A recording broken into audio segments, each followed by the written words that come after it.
Hello, my name is Brian Sirwa, and I'll be the host of today's webinar on selling online to the U.S. I'm the Global Trade Director for the consumer team here at EDC, and part of my job is to help our customers grow their international sales through e-commerce.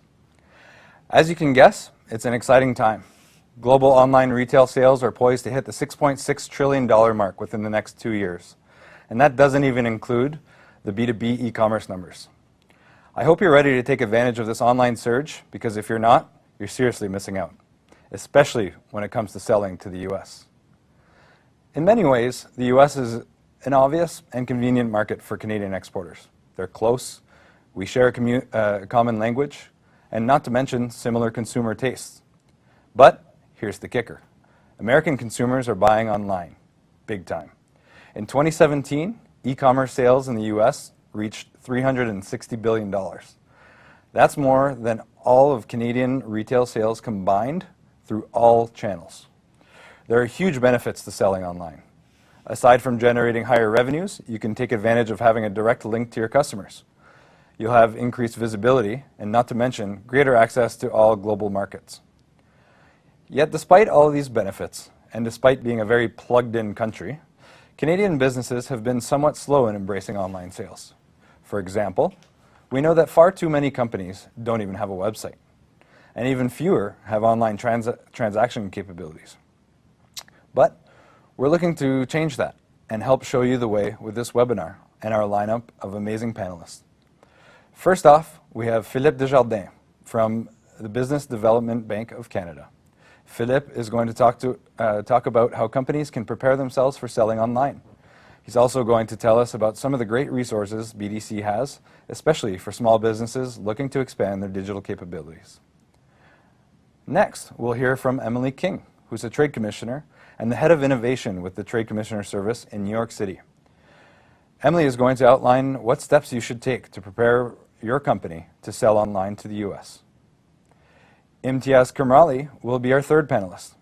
He's the Vice President of Sales and Marketing with eShipper, and he's going to offer some practical advice about selling online to our southern neighbors. And finally, to provide an exporter's perspective, we have Mike Giles, who's the co-owner and Vice President of CLE Athletics in Montreal. If you don't already own one of their amazing athletic caps now, trust me, you'll be ordering one online right after the show. Mike's going to share his exporting journey with us today, including both the ups and downs, and how he and his partner's die-hard attitude are at the heart of the success they enjoy today. Keep in mind, this is an interactive webinar. We'd love to hear from you at any time throughout the program, so please send in your questions using the chat box on your webinar screen. We'll try to get to as many as we can towards the end of the broadcast. Working behind the scenes is one of our trade experts and a good buddy, Jordan Duff. In addition to hearing answers from our panelists, Jordan will also provide direct feedback to your questions in real time and after the program as well. So, why don't we begin? Philippe, welcome to the program, and thanks for being here with us today. I'm sure a lot of people in our audience are familiar with the financial side of Business Development Bank of Canada, or BDC, but perhaps they might not be aware of the many advisory services you offer. Why don't you tell us about BDC and how they help small businesses? Thanks for having me, Brian. It's a real pleasure to be here. As you may know, it's been 75 years BDC's been around. Mostly known for financing, but equally important in our mission is really the advisory services, because the mission that the government has given BDC is to help companies grow, and just financing is not enough. Right. So different ways that we have. So we have different programs tailored to all types of companies in all industries to try to help them in doing that.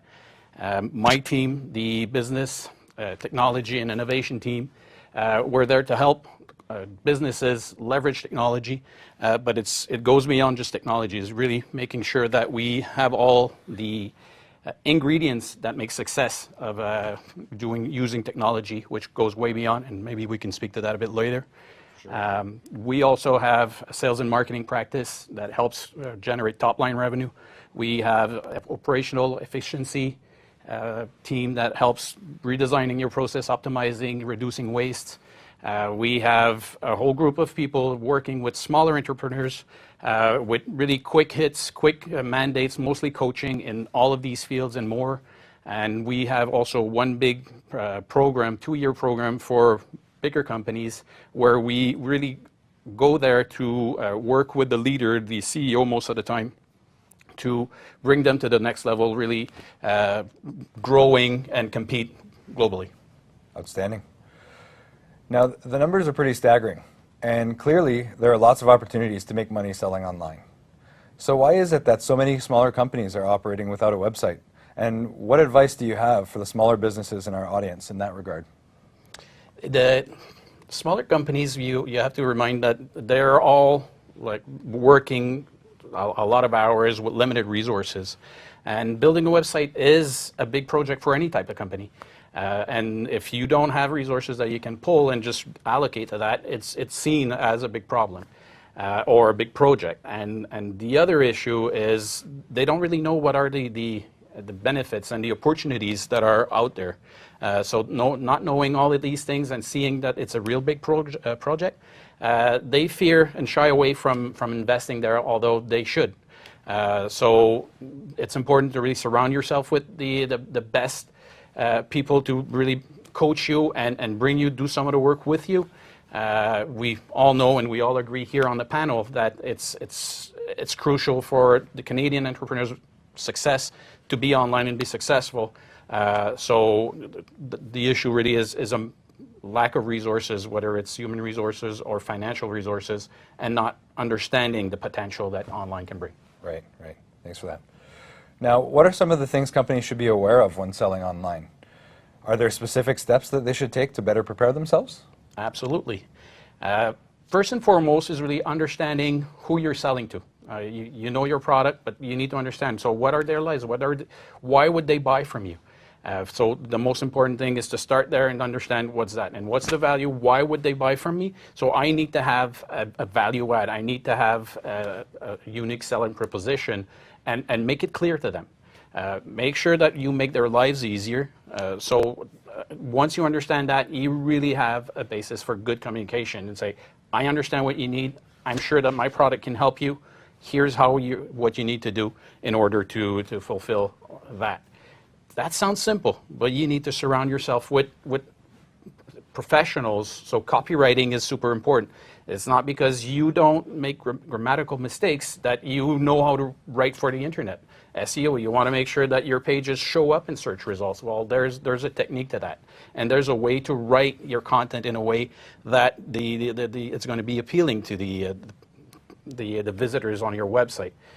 There's also, you need to have great imagery. You need to have great pictures. It's not everyone that can take that. So hiring someone, if you can't do it yourself, hiring someone that can bring it to you and build it for you, it's important.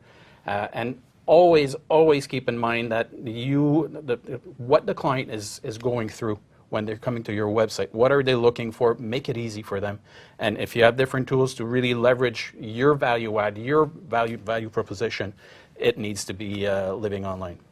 Excellent. So I could have the best idea in the world, but if I don't have professionals helping me articulate why the buyer needs it, then probably not It's going to be hard to communicate that. Excellent. Are there any online resources you can recommend for our audience, both through BDC or elsewhere? That's it. The most important tools to me really start, and they're free. Google Analytics. You have a website.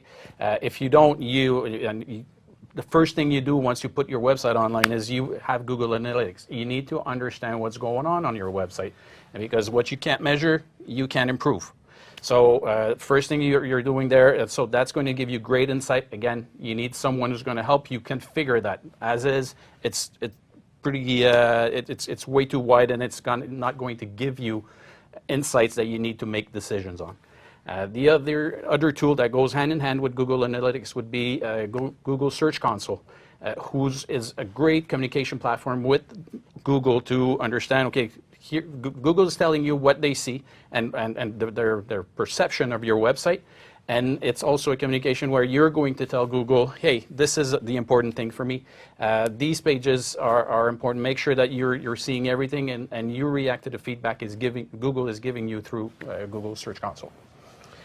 Another tool, a set of tools, is BDC website is a great resource with tons of information on all the different subjects that we already spoke about. So there's a ton of information that are there, tools that you can use. Our blog is really useful. We have tons of professionals, people working with businesses throughout Canada in all industries, sharing their insights, sharing their experience. So I really invite people to come over and look at that. And I think one of the other things that I'd like to share with you, and I believe it's supposed to be in the chat, maybe, if not now, maybe later, we just released a study on e-commerce this summer. And I really invite you guys to go and download that, because there's, again, it's a mine of information that's really helpful for the Canadian entrepreneurs. Excellent. Thanks a lot for that, Philippe. It sounds like we all have a bit of homework to do. And just a reminder to our audience to send in your questions at any time during our program. This is your chance to get feedback directly from Philippe or any of the other experts you'll hear from today. So now let's get Emily King's perspective on readying your business to tackle the U.S. e-commerce market. Welcome, Emily. Hi, thanks for having me. The Trade Commissioner Service, or the TCS, helps Canadian companies do business in more than 160 locations around the world. Can you provide some specifics on how you help these companies break into new markets? Sure. So the Trade Commissioner Service is, as you say, very widely distributed around the world. But I feel like perhaps sometimes our Canadian clients don't know us as well as they could, because the vast majority of our footprint is abroad. So we're a service of the Government of Canada. We're located in 160 different offices. There are more than 1,000 trade commissioners. And you can think of us as essentially a free consultancy for your international business development. So our clients are Canadian companies that have a significant commitment to internationalization, and that they've done some of that preparation and that legwork to identify their export goals and to prepare for entering international markets. So it really is a great segue between the services that Brian's talking about, the BDC provides to prepare companies and get them ready, as well as EDC, and to actually start operationalizing those plans abroad. So we have a number of different services that we provide our clients. We talk to them first.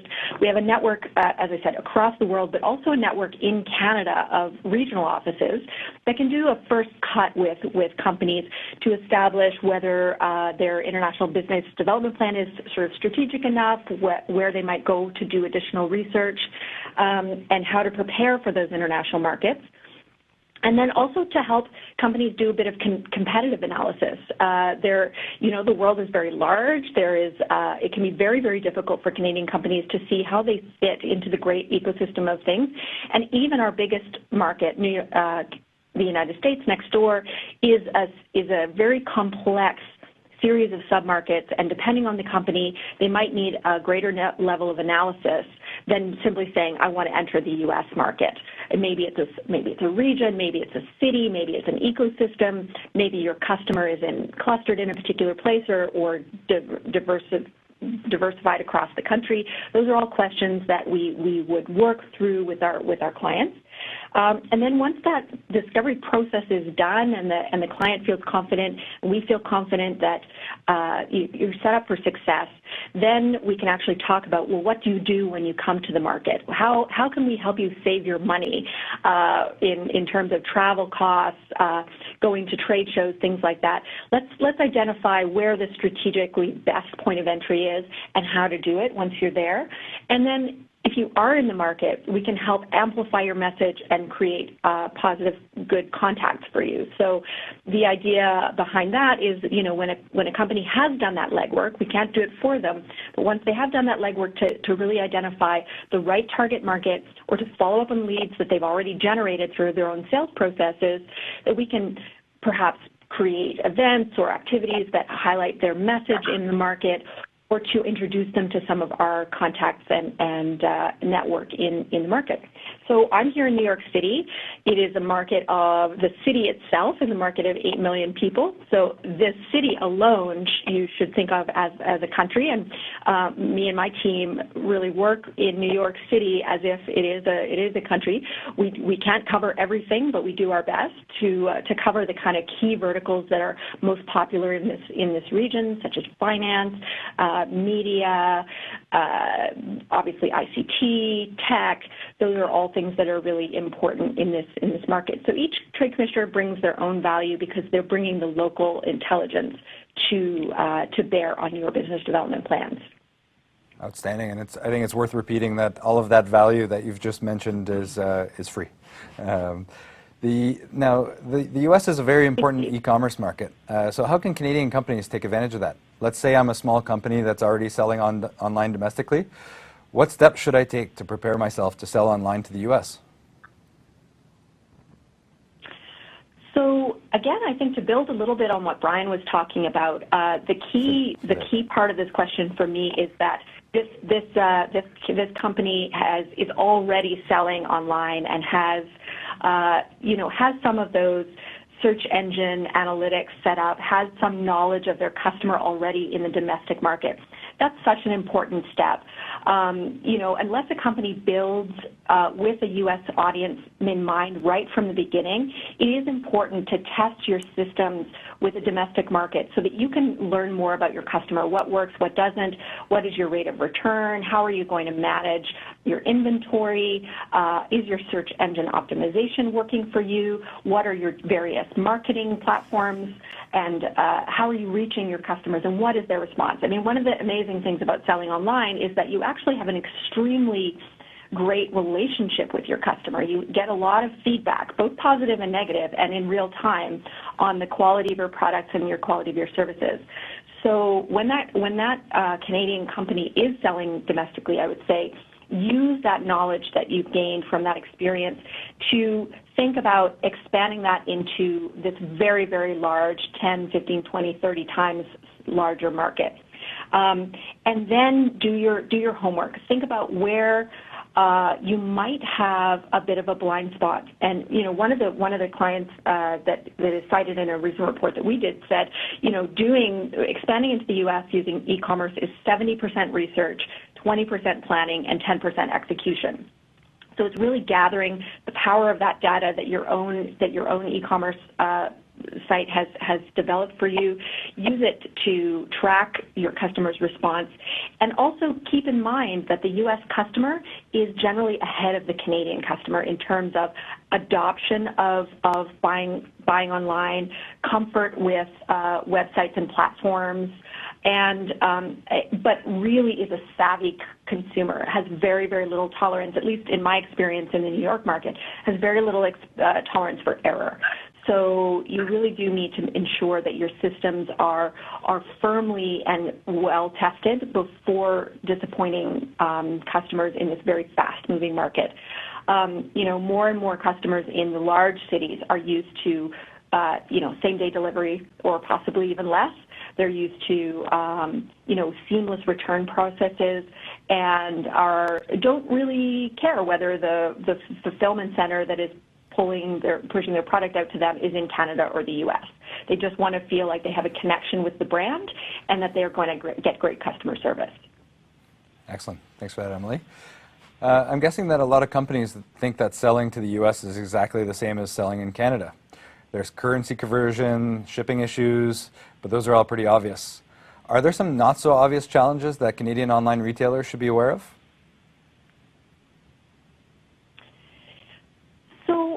I think, again, this speaks a little bit to the typical experience of the U.S. customer.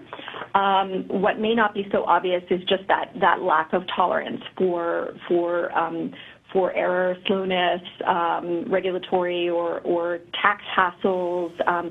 The consumer in the U.S.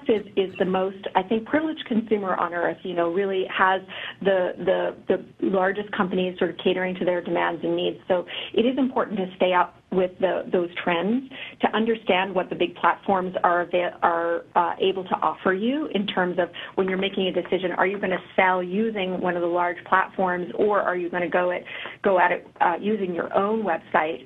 That you're competing in a very, very crowded space. Amazon Marketplace alone adds about 100,000 new sellers per month, so that it's very, very noisy. So I really need to highlight the importance of creating that connection, that brand connection with your customer. Content creation is really often overlooked as an aspect of doing this, and making, even though you might be primarily selling in e-commerce, a lot of e-commerce retailers, for example, in New York, will also create a place for a not online experience. So, for example, you've got major manufacturers that are only online, but then they'll also have a pop-up, or they will have an event, or they will do something bespoke for their best customers to create that brand loyalty and that sense that this is a company that has a real connection with its customer and takes into account feedback from its customer in a very real way. So, creating marketing and search engine optimization plans to make sure that you're in touch with, you get help with retargeting. So, once a customer accesses your website, that we understand why they either stay or go, and also that content creation and influencers piece, using social media networks and other types of online presence to grow your brand awareness that isn't just sales. Right. Excellent. Now, what resources does the TCS have that can help our small business audience start selling online to the U.S.? So we have, I think it'll be included in the resources that are attached to this webinar. We have a really awesome guide. It's about, it's got 7 or 8 chapters, so it's a good 50 or 60-page meaty guide to getting started. And there's all kinds of other resources attached to that come from the Trade Commissioner Service and from other sources of information. So if a client is looking to just kind of get the lay of the land, that's a great place to start. Or they can also talk to the Trade Commissioner Service office that's closest to them. So there's offices in most of the major cities in Canada, to talk more generally about their international business development plan, and if e-commerce is a part of that, then they can also speak about that. All of this is available on tradecommissioner.gc.ca, and there's a platform called MyTCS, which connects you to the broader suite of Trade Commissioner Service services and resources.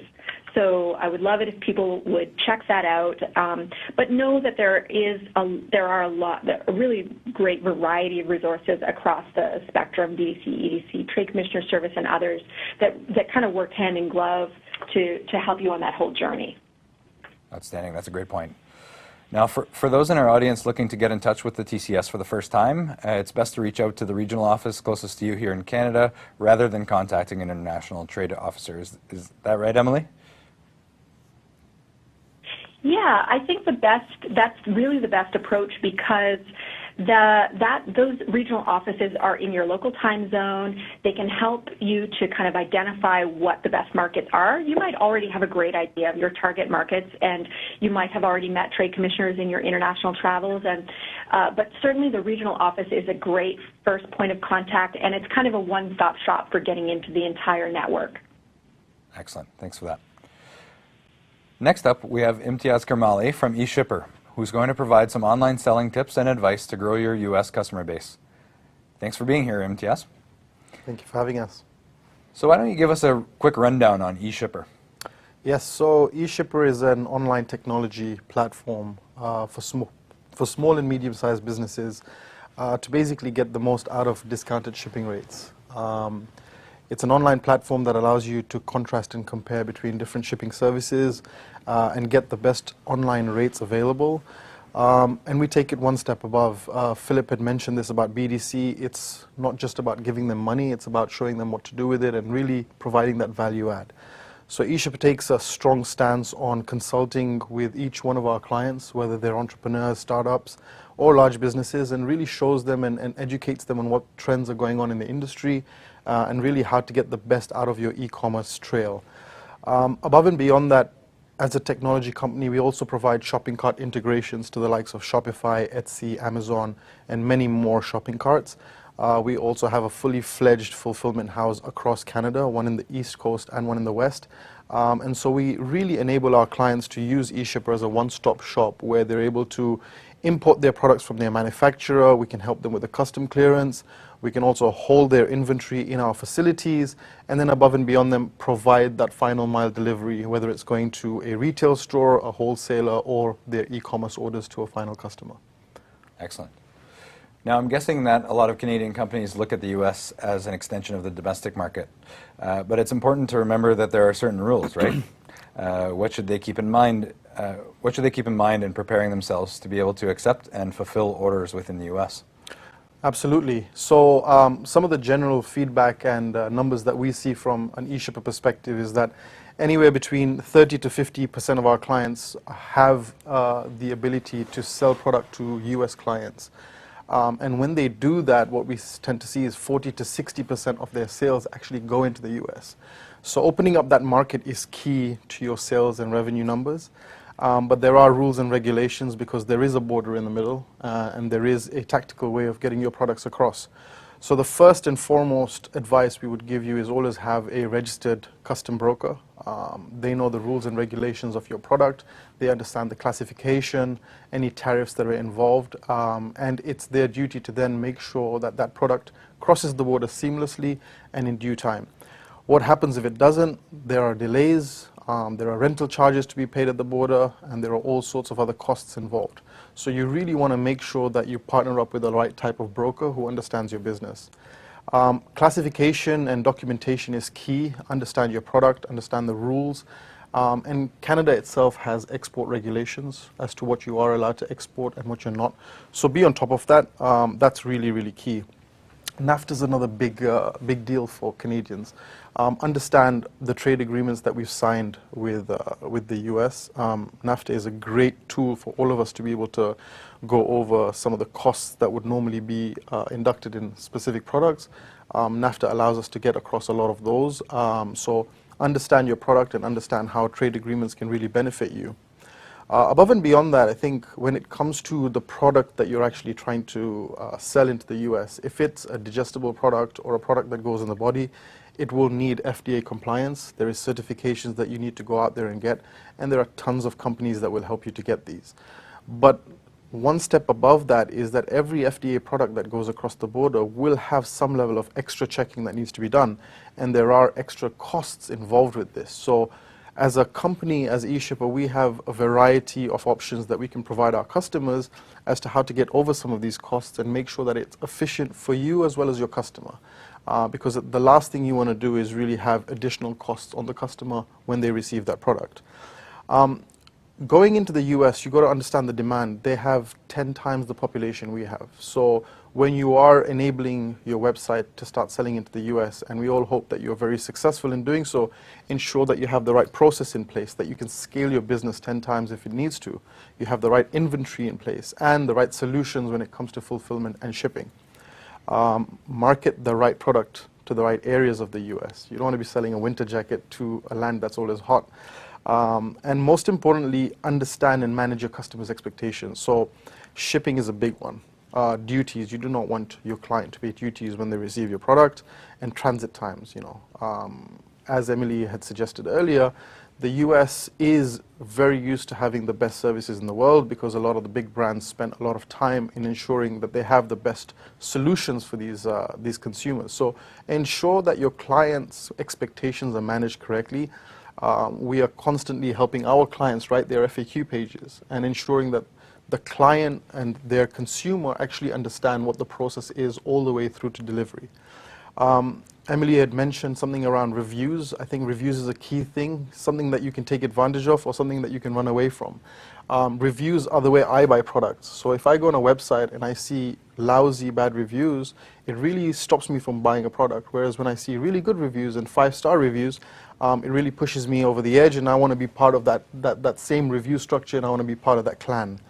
I think the last thing to really think about when it comes to the online world is that returns are a big deal. And a lot of people buy products and want to return them. So if you're based in Canada and you have your product going out to the US, there are different methods of you being able to get returns back into the country. Don't feel like you have to get each return one by one. You can have a consolidation point in the US. You can also have groups and companies that can help you to see if that product is actually worth sending back or worth destroying when you receive it. We wanted to share some tips around marketing, because we find that there's three main angles that businesses fear going into the US. One is the rules, which we covered at a very high level. The other two are around marketing and around fulfillment and shipping and the options available. So from a marketing perspective, promote your clients to share pictures. People love to feel like they're influencers themselves, and reviews of other people wearing a product are phenomenal. People want to be a part of that growing demand. Another part is, create bundles and create an area where you're upselling your product so that a client could get to a point where they get free shipping, for example, or you are selling enough of a product with a revenue that you can provide free shipping. Shipping is one of the biggest staggerers for people to buy online. They do not want to pay for shipping. So there are different ways of being able to really try and harness that cost structure and help the customer make the decision for you.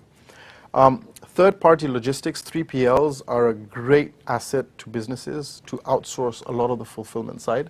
A constant message that we have to our clients is focus on your core competence, which is sales and marketing, and you are passionate about your product. So work with that passion instead of trying to hire people to do the fulfillment and have an infrastructure and an office and a warehouse space to kind of do all of that in-house. So try and outsource what you're not so good at. Try and outsource things that are not your passion, because the minute you start working on things that you're really, really good at, your company will explode. Finally, we have a lot of organizations at our fingertips. EDC being one of them, BDC being another. There are great partnerships that are built in Canada to allow Canadian businesses to go global. So really taking advantage of those and understanding how they can support you is great. Excellent. A lot of great guidance there, Imtiaz. I really appreciate it. And you spoke about managing customer expectations, and certainly when I place an order online, I want to know what's the process if I need to return it, what day am I going to receive it, how much do I need to spend to be able to get free shipping. I think that's big on for sure. Can you talk about online marketplaces like Amazon versus selling through your own online site? There are certainly pros and cons of each. Can you talk about some of those? And also, what are some of the main marketplaces in the US, and what are your views on selling through multiple marketplaces? Absolutely. So when we talk about marketplaces, we'll take Amazon as a prime example. I believe Amazon is the fourth widest and most used website in the world right now. You could have Amazon FBA, where Amazon actually fulfills your product and your shipping for you, or you could have FBM, where you sell on the marketplace, but you actually fulfill that product on your own. So we'll really touch on Amazon fulfilling your product, because in simplicity that allows us to really talk around one element of them doing all the work and one element of us doing it on our website. So the pros of being on Amazon are really, really simple. Amazon is the fourth most visited website in the world, so you already have a big traffic coming into your website. You already know that there are people buying similar products. So in that sense, you're not spending a lot of money and time in investment in marketing and trying to get the product in front of people's eyes. The speed of fulfillment is also key. Once you have your product on Amazon and it's listed, you get the Prime status, and you also don't have to worry about pick and pack and shipping. The other big pro for being on Amazon is that they manage your returns, they manage your customer service on a day-to-day basis. So again, you can be off doing other things while Amazon is kind of managing your inventory and managing your day-to-day running. It's also much easier for people to find your brand on Amazon than to find them coming to your website if you are not so good at marketing. The risks of being on Amazon is that you lack branding, so you don't actually have a brand on Amazon. You are basically another Amazon seller, just like millions that are on there already. There's a lot of competition selling the same product as you, so it's really hard to stand out. And I think one of the key things being online is trying to stand out and really differentiate yourself. Now, again, one of the key things about being on Amazon, and if you are selling on Amazon, is reviews. The more reviews you have, the more great reviews you have, the more likely people are going to buy your product. You also have these columns that say bestseller or most bought. These are key metrics to have on your product. So these are the ways you can differentiate yourself, but again, it's very hard to stand out. When you sell with Amazon and you fulfill through Amazon, there's a big part of your revenue that they take. They take a percentage of your revenue, they charge you for storage, they charge you for fulfillment. So these are key metrics that will come out of your day-to-day cost and profit analysis. So these are things to kind of really think about. There are higher storage charges, especially during the holiday season, and their rules and charges do change quite regularly, so you have to be on top of that. There is an SEO algorithm for Amazon as well, so there are different ways of trying to stand out on Amazon. These are key for you to really understand. And overall, what we end up seeing is that brands really start up on Amazon. They really try and understand how Amazon works, see if their product actually sells, and then they kind of start to invest more into their e-commerce stores. From an own website perspective, so you could be, on Shopify, you could be on BigCommerce, WooCommerce. There are a bunch of different shopping carts that will allow you to sell your product. The pros of being on your own website is you get to be creative and you get to create this kind of marketing and branding of your own. One of the key things that we've seen in the marketplace most recently is that people want to tell a story, and they really want to identify their product to an experience. And these are the type of things that you really are able to do having your own website. I think it's key for you as a company to want to differentiate yourself and to be different. And so having your own website allows you the magnitude of being creative and really branding your product the way you want. You also get much more of an opportunity to upsell your product. So having your own website allows you to create bundles, it allows you to add more offers, promo codes, so on and so forth, whereas being on Amazon kind of constricts you from doing that. You get to run your own promos, your own marketing campaigns, which is key, when you get to the holiday season, Valentine's Day, Father's Day, so on and so forth. You can run special competitions, you can work with other brands and collaborate. These are the type of things that, when you have your own website, this is how you differentiate yourself, this is how you take your audience to the next level, and you get to be a little bit more creative with working around the marketing side. Finally, you get to create and control your own returns process. That is something that Amazon doesn't allow you to do, and we all have quite a few stories as to how we were able to really simply return something to Amazon. Sometimes it's damaged, sometimes the product didn't make sense as to why they returned it, but Amazon gave the refund anyhow because they're very customer-centric. So that's most of the benefits of having your own website. Some of the risks of having your own website is the time and the money that you have to invest. You have to be consistent with your marketing. You have to have a good UX and UI for your clients to come on. I think Philippe had mentioned it. You need to have relevant pictures, SEO. There's a lot of things that go into creating an amazing, great website, and this is your first touch point with the customer. So if it's not a great experience, people will tend to move away and go to another website. So there is a little bit of money invested in this. You need to have a customer service team, because when people buy products, they want to know, like you said, how easy is it to return the product, when will I receive my product. And being the founder or the CEO, you can't be everywhere doing everything. So you need to have some resources in-house to really support that. There is this element of having to provide consistent service so that clients come back. You can't have an off day. And if you do, then the reviews will go up and clients will start to see the bad side of your business. And bad news travels much faster than good news. So that's one thing you have to be fully aware of. Finally, when you have your own website, you have to think about fulfillment. And you have to think about hiring people, hiring infrastructure, and really being on top of all of that. So again, it takes you away from the day-to-day running of your business and having to actually focus on a lot of the fulfillment side and things like that. Excellent. Thanks a lot for that. You had a second question in there initially, which was around how to kind of, what are the right marketplaces to be on and things like that. So you have an audience of almost 200 million people on eBay. And again, we said Amazon is a hugely visited website. So, in terms of whether to be on a marketplace or be on your own website, I think you can do it simultaneously. There's also the notion of being on multiple marketplaces. Absolutely. So, And I think, the key to understanding how you can kind of balance it all out. So I think when it comes to being on multiple marketplaces, you have to obviously spend time on each one consistently and do a good job everywhere. But you do have some niche marketplaces, like Newegg is a niche marketplace for electronics. And sometimes people tend to want to work on one marketplace or their own website because they feel like, it's very difficult to handle everything at the same time. There are technologies out there that exist that allow you to simultaneously synchronize orders, inventory levels, and so on and so forth. We work with a partner called InkFrog that allows you to do that simultaneously on eBay, Amazon, and so on. You also have technology partners that allow you to do the fulfillment. So for example, if you have orders coming in from eBay and your Shopify website and Amazon, you can actually coordinate and consolidate everything in one place and then fulfill all your orders in one way, rather than having to go into each website and do it separately. So there are technologies out there that have the ability to do all of that. excellent, excellent. Thanks for bringing that up.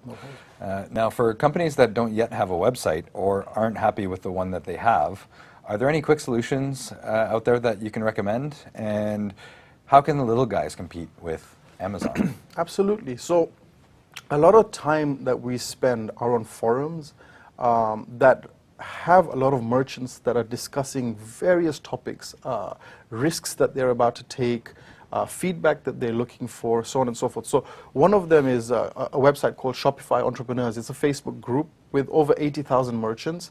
And this is a great forum for anybody who just wants to listen. You don't have to speak much on this forum. You can just see the interaction. So if Philippe had a new website that he just created, he can go on there and say, this is the domain of my website.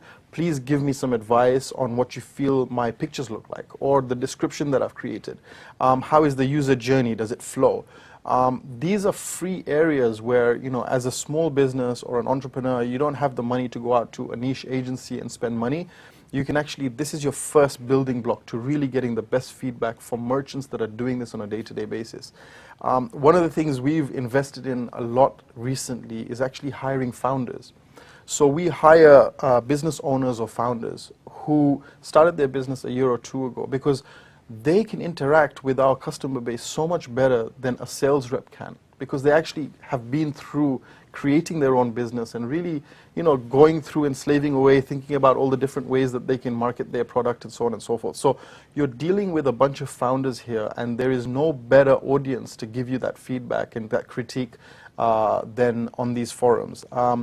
You also have niche agencies that work with brands that are similar to yours and who have been through the full journey from scratch all the way to ensuring that you have a fulfillment partner in place or an integration with a shipping company and so on and so forth. So these niche organizations can really support that entire journey and that entire education of how to get online quickly.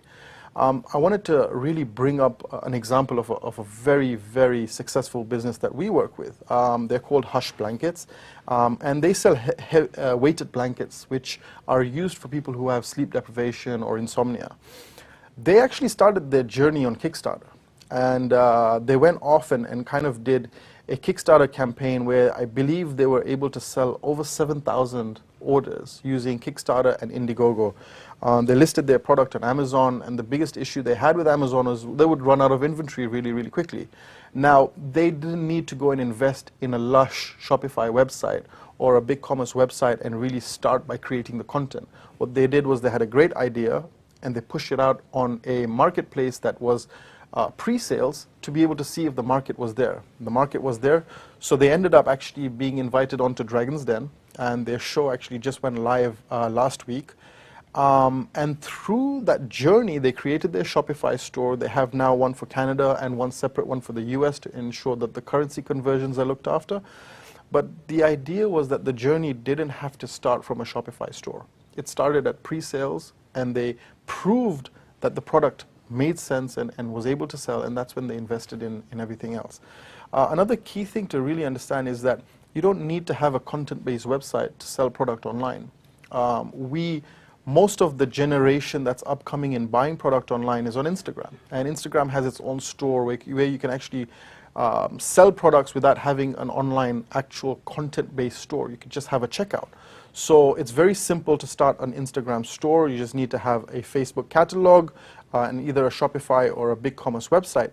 But the idea is that you don't have to go and invest in the UI UX of having all your content and the story. You can start just by trying to get your audience up on Instagram, see if the product sells, and then evolve into a much bigger website and things like that. Interesting. Great perspective there. And I'm sure the blanket company, Hush Blankets, you said? Yes. I'm sure they were able to collect a lot of interesting data as well on their Absolutely. customers and their potential customers. Through Absolutely. The I wanted to Kickstarter. touch one last point on Philippe. He had mentioned that, when you're trying to put these blogs out and how SEO has, a very big key structure from a Google Analytics perspective and how people see your website. There are websites that are actually provide you the ability to upload a blog with your pictures, and they'll actually rate the blog and tell you that you've used enough keywords here, your picture quality is good. So Yoast is one of them. And the idea is that these are free tools out there that you don't have to be a marketing expert on. You can create your content, and they'll actually allow you to kind of understand if it's any good or how much work you need to do on it, how to improve it, and so on and so forth. So I think these are key tools that entrepreneurs and small businesses who don't have a website should be looking for. Free tools are all out there. Excellent. I'm sure you've got a lot of our listeners taking notes right now.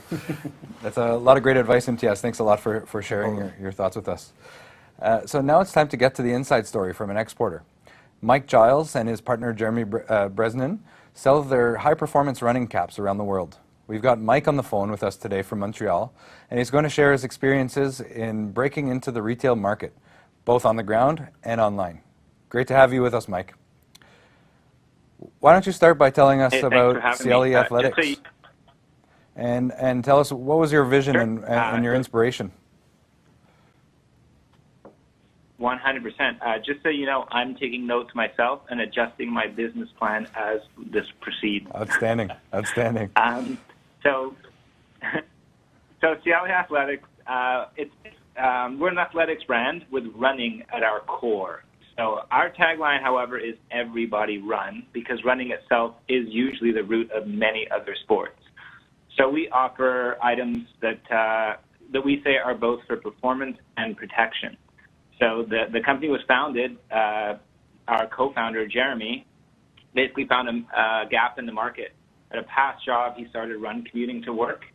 So he decided he needed a hat to protect his head.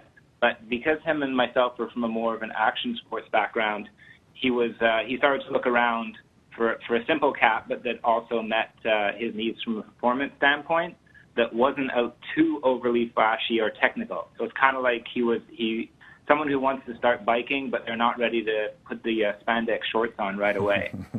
So he started looking around, and he actually found that there was a pretty big gap in that market. Most of the larger run and athletics brands, headwear wasn't really a focus to them, so that was the niche we found. It was kind of the intersection of function and fashion. Outstanding, and I know we've spoken multiple times offline. A huge fan of your product, and a similar reason why I wear CLE every day, actually, for my commute. Can you talk about how your company grew? So, for example, did you start selling online from day one? Did you start selling through traditional retail outlets first, then pivot online, and then which markets did you start selling to initially? So the interesting thing is when we started to look for retail itself, so we run specific stores, what we found after kind of poking around for a little bit is many of those stores are actually owner-operated, and they started, in the late 70s, early 80s. So let's just say the ownership are a little bit later in their career. So as a young brand, it was a little bit of a challenge for us to relate to them. But what we found, which was interesting, is the younger staff members, so the people on the shop floor, were wearing the products even before some of the owners themselves actually stocked the product. So, they had found out about CLA through Instagram or Facebook or some sort of social or digital channel. So we kind of realized that, from an audience standpoint, it might not be the best option to go straight into run-specific retail, even though we definitely wanted to have the backing of that community. So we realized that online was obviously going to be a key part of our strategy, The other thing, we're very fortunate that our product is very small and lightweight. So as far as being accessible and shippable, it basically meant that the world was going to be our oyster. But it was finding a balance, like everything else. So we realized that, some people are happy, as has been mentioned earlier, that the U.S. is a little bit more savvy when it comes to online purchases. But there are still people who are more hands-on. So we realized that it's just a balance of good retailers, and it's also, being able to allow that product to be accessible to people who maybe aren't close to a retailer that they trust. Right. Excellent. Now, do you sell online through your own website exclusively, or do you also sell through online marketplaces like Amazon? And what do you see as the strengths or weaknesses of each?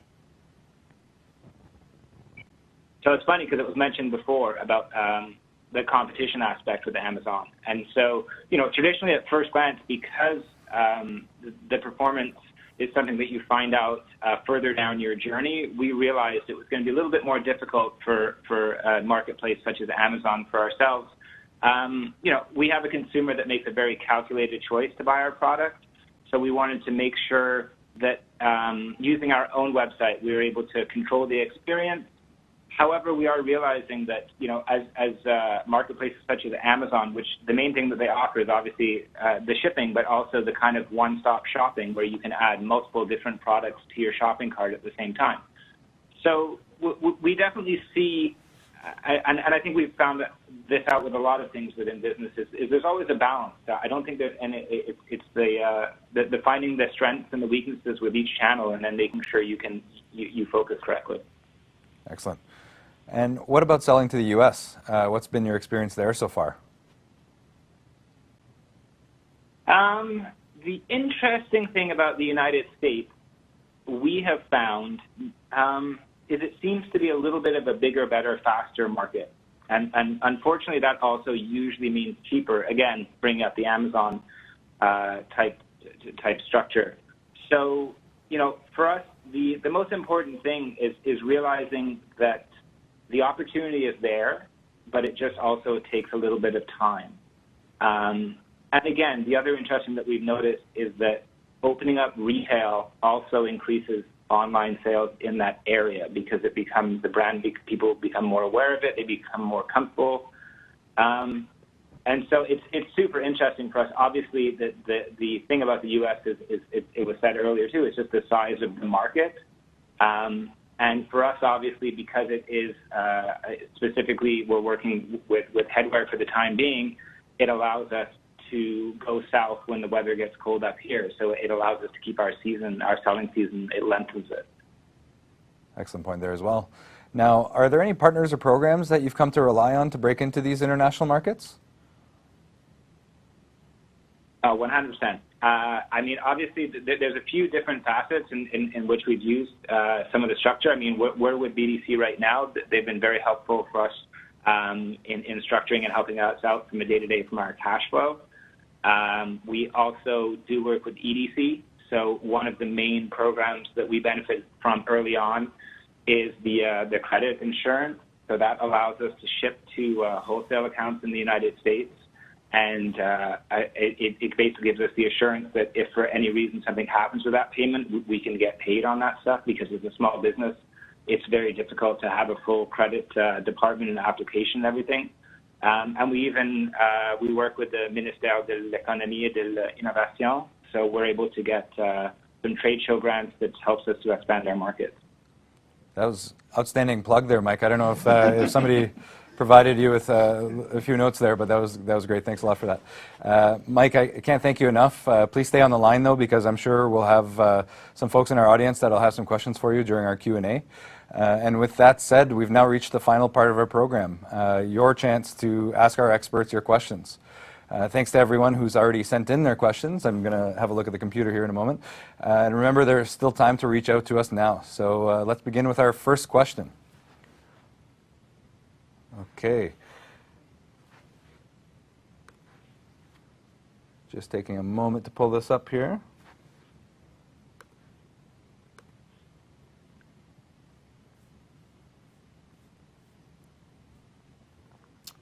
All right. So Philip, first one is for you. Can you talk about a company you've helped make the transition to online sales in the U.S. or elsewhere? What was the most important thing that they did to ensure their success? Because of NDA, I'm not allowed saying the company name, but I can speak to the client's reality, though. So the client I have in mind is working in medical devices, and they have a warehouse and office in the U.S., and they're from Canada. Basically, one of their challenges was, okay, we need to be able to promote our products. And the United States, although we like to see it as one big market, is a patch of really different regulations, especially when you're talking medical products. So one of the issues was to figure out, okay, who are the target market? Who are we trying to sell this? We're trying to sell this to consumers who have a condition. They need that to really improve their quality of life. And but it's super expensive, so we need to understand, okay, what are the different tools that they can leverage to make it more affordable, so better understand the insurance, the grants that they can get, all that, and it's really localized from different areas. So that on the website was required to be able to speak to them and say, hey, here's what's available to you guys. If some people were, well, you can try and sample the product for a period of time as well, and if it works, then you can keep it, and here's the financing part. And if not, you can return it. But that wasn't enough. You can't just go to the end consumer.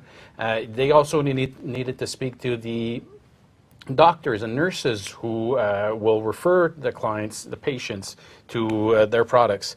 So it was super important as well that we have a lot of information that speaks to these guys as well to help them better understand what's that technology and the benefits, and how they can really benefit and propose that new device to their patients to increase their quality. They're also end users, because some clinics would buy some for themselves for treatments that are done on site, but at the same time they're there to refer to people who want to buy them and have them at home. Excellent. Thanks a lot for that. Looks like the next one is for Imtiaz. One of our exporters have said that they sell macaroons and currently sell gift boxes to Ontario and Quebec. What are the particular regulations that they should think about when selling food to the U.S.? Absolutely. So first and foremost, get yourself partnered up with a good custom broker who will talk to you about a few of the rules. So FDA is most likely going to be a must for macaroons because it's a digestible product. So first and foremost, understand that the US has its own certification that you will require for your product. I'm sure there are other businesses selling macaroons from Canada into the US. If there aren't, it will follow a very similar structure to food products. Once you have your certification in place, that's when you need to start thinking of your fulfillment. So it's a really great question, because there are certain ways of trying to go about this. So macaroons will most likely have a sell-by date. There's a certain shelf life that you have on your product. So a couple of different ways of fulfilling that product into the US could be that we ship your products in bulk from your manufacturer here.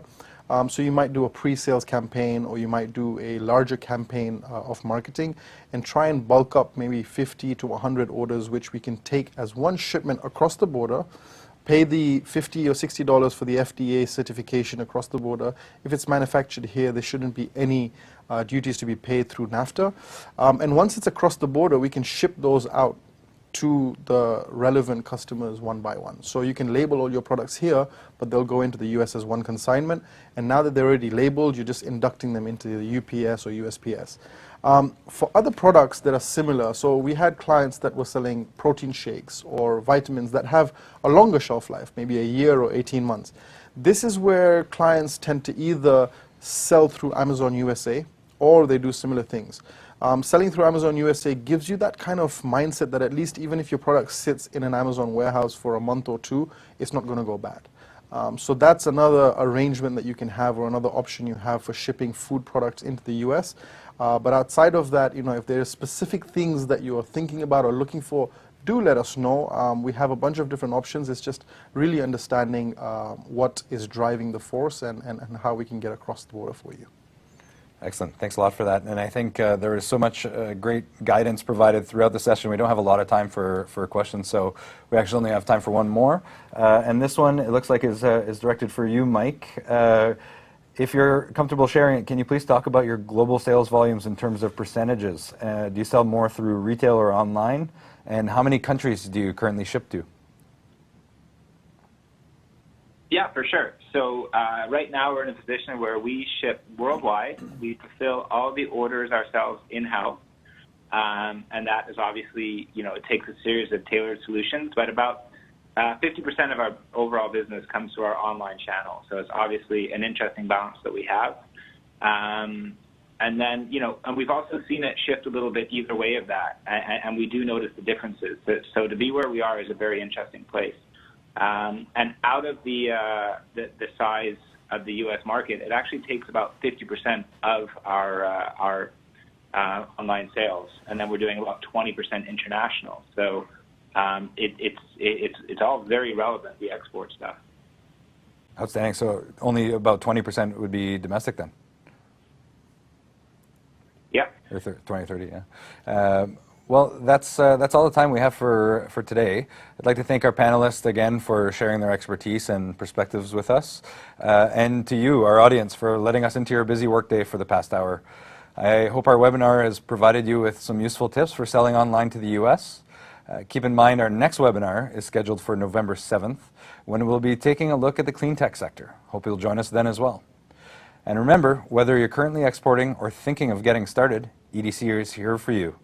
We can provide you with market knowledge, introductions to international buyers, plus financing and insurance solutions that will help your business grow. So give us a call at 1-800-229-0575. Again, that's 1-800-229-0575, and speak with one of our trade advisors. Until next time.